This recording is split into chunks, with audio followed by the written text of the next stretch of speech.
Good morning. Today we are on lesson 77, A Course in Miracles, and today's lesson says, I am entitled to miracles. Quote, you are entitled to miracles because of what you are.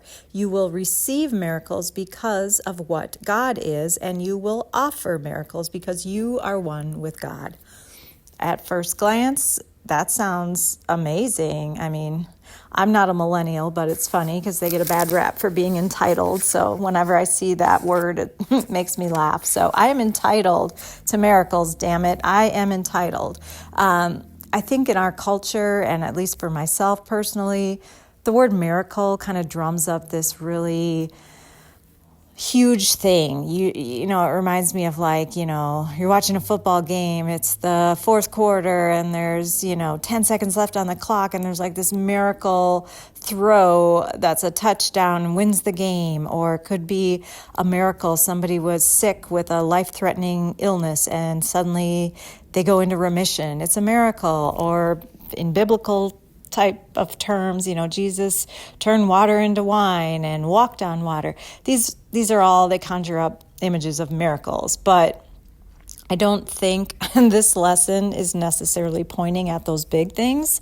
I mean, sure, a miracle can be one of those things, but it can also be something very small. And actually, I think they mean the miracle is that you can shift out of fear and anger and worry and rejection and fear and guilt and all the icky feelings. It's the miracle is that it's a shift in how you see things. If you refuse to identify with your ego, you're going to kind of do a flip inside, which is the miracle, and you're not going to feel those things. You feel calm and steady and okay about life, and yeah, you still have problems, but you can go about them from another state of mind, and in turn, that can sometimes create these external miracles. I don't know. That's how I'm choosing to look at it. I mean,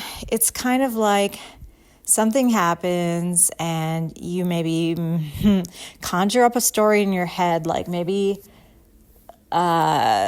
something was missing in your house and you had just had a friend over and you didn't want to think like, my God, did they steal X, Y, and Z? And then later you find out like, no, they didn't actually do that. You just misplaced it. That kind of sense of relief, like, oh, I feel like the miracle that they're talking about that you're entitled to is that, just kind of a sigh of relief, like, I don't have to carry this, I don't have to be mad, blah, blah, blah. I do struggle a little bit with, we're always told, feel your feelings, don't not feel your feelings. And I don't think it's saying not to feel your feelings, because there are definitely circumstances that are going to be powerful and intense and bring up anger and guilt and fear and shame and whatever. But the miracle is knowing that you don't have to stay there. You don't have to stay there. You can give it to God and you can get in a more calm state and basically go from there. So I think that's the miracle that we're all entitled to. We just have to make that choice. With that, have a fantastic day, and I'll be back for more.